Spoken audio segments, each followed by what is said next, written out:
Children, let's start doing the exercise now. Circle all the birds and tick all the water animals. First, this one is a eagle. This is a bird. So, we should circle it. This is a parrot. This is a bird. So, circle it. This is a jellyfish. This lives in water. So, this is a water animal. So, you should tick it. This is a crow. This is a bird. So, circle it.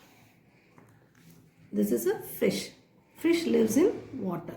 So, this is a water animal. So, you should tick it. Then, this is ostrich. This is a bird.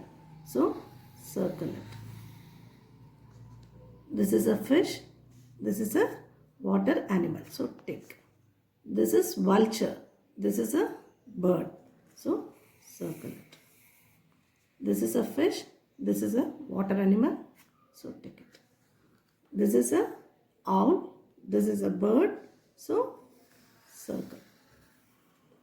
This is a fish. This is water animal. So, tick it. This is a penguin. This is a bird only. So, you should circle. This is octopus. This is a water animal. It lives in water. So, you should tick it. You should do it in your book.